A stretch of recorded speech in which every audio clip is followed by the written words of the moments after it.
राजस्थान में एएनएम भर्ती के रिगार्डिंग काफी ज्यादा अभी अप्रैल महीने में न्यूज जो है वो बहुत ज्यादा आ रही है कि 7,000 प्लस एएनएम की भर्ती जो है वो बहुत जल्द आने वाली है। इसको आयोग के द्वारा और खुद हमारे हेल्थ मिनिस्टर यानी कि स्वास्थ्य मंत्री के द्वारा भी इसको डिक्लेयर कर दिया गया है कि यस, एएनएम की भर्ती जो है वो बहुत जल्द होने वाली है।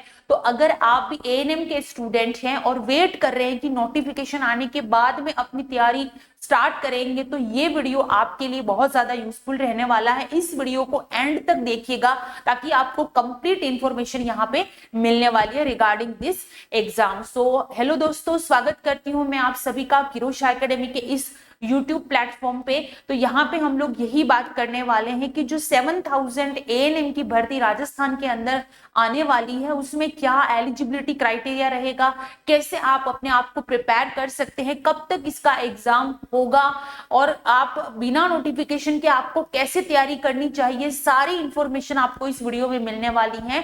तो आप राजस्थान एएनएम में अगर बनना चाहते हैं तो ये वीडियो आपके लिए रहने वाला है, पूरा वीडियो जरूर देखिएगा, ठीक है। तो जैसा कि आपको संभावित चीजें जो है वो आपने खुद ने भी देखी होंगी, काफी ज्यादा अभी न्यूज़पेपर में भी चीजें जो है वो आ रही है कि एएनएम की भर्ती आने वाली है, 7,000 प्लस पोस्ट पे ये वैकेंसी जो है वो आने वाली है इस तरीके से, ठीक है। तो देखिए यहाँ पे एएनएम की 7,000 भर्ती की अगर हम बात करते हैं, एएनएम 7,000 वैकेंसी के बारे में, ठीक है। तो इसको मैं बात करूं तो आपने सबसे पहले सुना होगा कि 10th ऑफ अप्रैल को जो है वो एक नोटिफिकेशन आया था न्यूज़पेपर कटिंग में।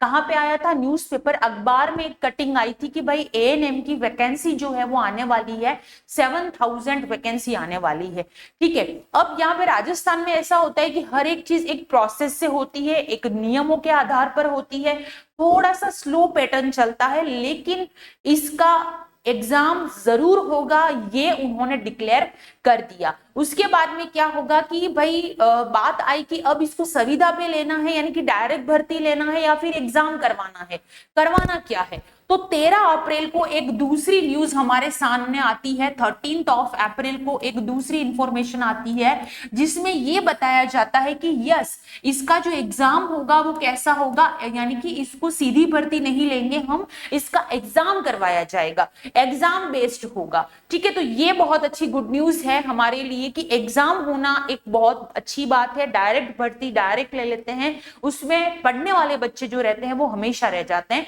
तो ये बहुत अच्छी खुशखबरी है आपके लिए। नेक्स्ट उसके बाद में क्या होता है, ऑफ कोर्स आपको पता है थोड़ा सा स्लो प्रोसेस होता है, नियम होते हैं, कुछ कानून होते हैं, उसके बेस पे आगे बात होती है। तो 29 ऑफ अप्रैल को फाइनली जो हमारे हेल्थ मिनिस्टर हैं उन्होंने ये बोला कि ये भर्ती जल्द से जल्द होनी चाहिए, जितना जल्दी हो सके उतना ये एएनएम की भर्ती जो है वो उसको पूरा करवाना है आपको, ठीक है। तो ये इंफॉर्मेशन कब आई? 29 ऑफ अप्रैल को। तो इस प्रोसेस को होने में कम से कम सोच सकते हैं आप 10 अप्रैल से लेके 29 अप्रैल तक जो है वो इतना टाइम लगा। अब आगे हम लोग बात करने वाले हैं यहाँ पे कि आगे का प्रोसेस आपका क्या रहेगा। तो अगर आप जो है वो एएनएम की प्रिपरेशन करना चाहते हैं, आपके मन में सवाल होंगे कि भाई हम लोग एएनएम की तैयारी तो कर रहे हैं, लेकिन सबसे इंपॉर्टेंट चीज है अभी तक तो सिलेबस तो आया नहीं है, ठीक है। सिलेबस नहीं है, हमें पता नहीं है कहाँ से क्या पढ़ना है, तो कैसे स्टार्ट करें। तो सिंपल सी चीज मैं आपको बताना चाहती हूँ सिलेबस के बारे में, ठीक है। अगर मैं सिलेबस की बात करूं इस एएनएम के सिलेबस की, तो देखिए ऑफिशियली सिलेबस तो अभी नहीं आया है, लेकिन आपको बता दूं मैं 2024 में जो संविदा भर्ती आई थी, कौन सी भर्ती आई थी? संविदा के ऊपर जो एएनएम की भर्ती करवाई गई थी, अगर हम उसके सिलेबस को देखें, ठीक है, उसके सिलेबस को अगर देखा जाए तो उस सिलेबस के पैटर्न पे हम अपनी तैयारी जो है वो शुरू कर सकते हैं। और सिंपल सा है, चाहे एएनएम का एग्जाम आपका होगा उसमें ज्यादातर पोर्शन किसका पूछा जाएगा? नर्सिंग का पूछा जाता है। किसका पूछा जाएगा? आपके नर्सिंग का सिलेबस जो रहेगा वो ज्यादा मात्रा में रहेगा, ज्यादा रहता है। क्लियर है? तो आपको नर्सिंग की तैयारी तो करनी ही है, क्लियर है, क्योंकि उसका ज्यादा वेटेज रहता है, मेरिट भी ज्यादातर उसी से बनती है, क्लियर है। अब आपके मन में एक और सवाल होगा कि मैम क्या इसमें नॉन नर्सिंग आ गया तो? अगर हमने नर्सिंग की प्रिपरेशन कर ली, हमने कंप्लीटली, उसके बाद में अगर इसमें नॉन नर्सिंग आया तो हम क्या करेंगे?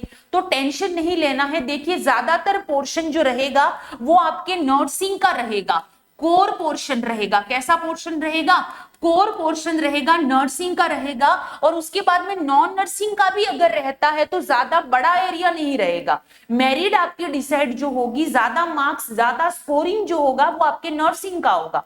ठीक है, तो उसकी प्रिपरेशन तो हम स्टार्ट कर सकते हैं। क्लियर है? उसके बाद में ऑफिशियल नोटिफिकेशन में अगर आता है कि नहीं नॉन नर्सिंग का आने वाला है तो हम उसके बेस्ड पे भी प्रिपरेशन करेंगे।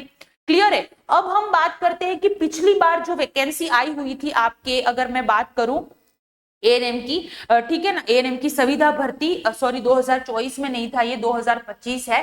क्लियर है? 2025 में आया हुआ था।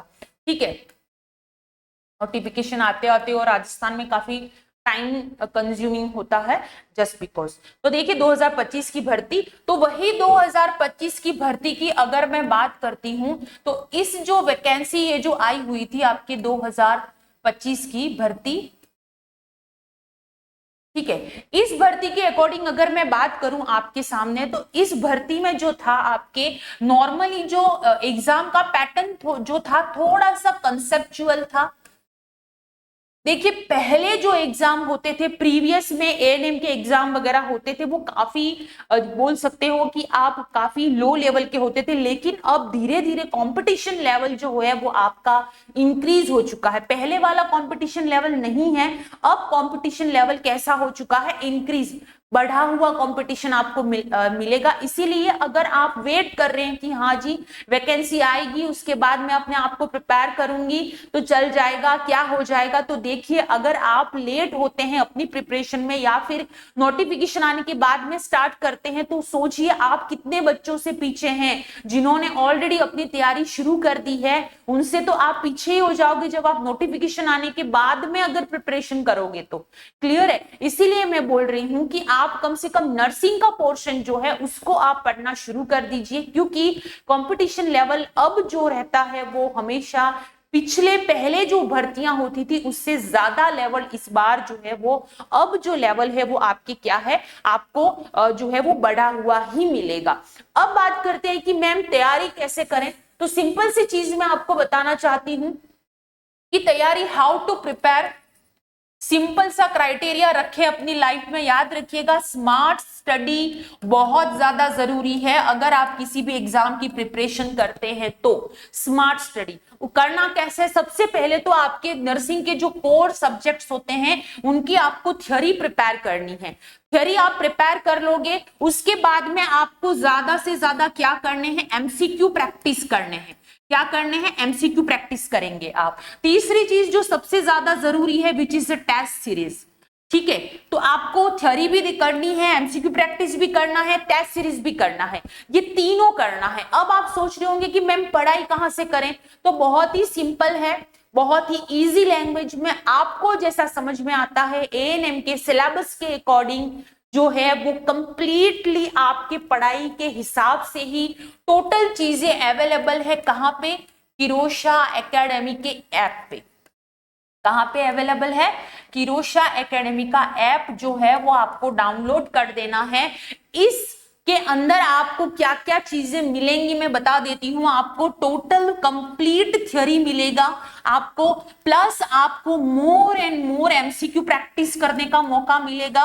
उसके साथ में आपके लिए मॉक टेस्ट भी बनाए गए हैं एग्जाम के पैटर्न के बेस पे। तो ये कंप्लीट चीजें आपको किरोशा एकेडमी की ऐप पे मिलेंगी। उसके अलावा यहाँ पे आपको ये क्लासेस जो है वो रिकॉर्डेड क्लास भी मिलेगी, प्लस कुछ आपके लाइव भी होंगी, प्लस आपको अगर कोई डाउट है किसी चीज में, ठीक है, कोई डाउट अगर आप रखते हैं तो डाउट सॉल्विंग सेशन भी आपका होगा।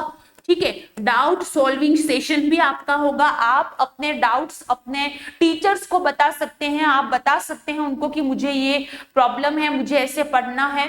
तो ये सारी चीजें आपको यहाँ पे मिलने वाली हैं हमारे इस कोर्स में। किरोशा एकेडमी की ऐप पर आप जाइए और ऐप को अभी तुरंत आप डाउनलोड कर सकते हैं और वहां पे आपको कंप्लीट प्रिपरेशन का सारा मटेरियल वहां पे मिल जाएगा। देखिए, अगर आप किसी भी एग्जाम की प्रिपरेशन कर रहे हैं तो उसके लिए टारगेटेड होना, कंसिस्टेंसी बहुत ज्यादा जरूरी है। और कंसिस्टेंसी आप अभी से शुरू कर दीजिए, क्योंकि आप लेट शुरू करेंगे तो आप लेट हो जाएंगे और कंपटीशन लेवल तो उतना ही रहता है। तो अपनी तैयारी को और भी ज्यादा बेहतर बनाने के लिए हमसे जरूर जुड़ें। बाकी अगर आपका कोई क्वेश्चन है, कोई क्वेरी है, तो आप हमें कमेंट सेक्शन में कमेंट करके बता सकते हैं कि हमें ये दिक्कत है, या फिर आप हमारे ऑफिशियल नंबर पे हमें कांटेक्ट कर सकते हैं। इसी तरह की लेटेस्ट अपडेट के लिए या फिर एग्जाम रिगार्डिंग इंफॉर्मेशन के लिए आप हमें बात कर सकते हैं। अगर आप राजस्थान एएनएम भर्ती में अपना सिलेक्शन चाहते हैं तो अर्ली बर्ड बनिए, लेट बर्ड मत बनिए, और अभी अपनी प्रिपरेशन को स्टार्ट कीजिए किरोशा एकेडमी के साथ में। बस हमें एक फोन घुमाइए कि मैम हमें प्रिपरेशन करनी है, कैसे स्टार्ट करना है, क्या करना है, सब कुछ आपको यहाँ पे बता दिया जाएगा। बस आपको अपनी पढ़ाई पे फोकस करना है। तो इसी तरह की इंपॉर्टेंट अपडेट्स के लिए किरोशा एकेडमी को फॉलो करते रहिएगा और अपनी प्रिपरेशन आज से ही शुरू कर दीजिए। Thank you very much.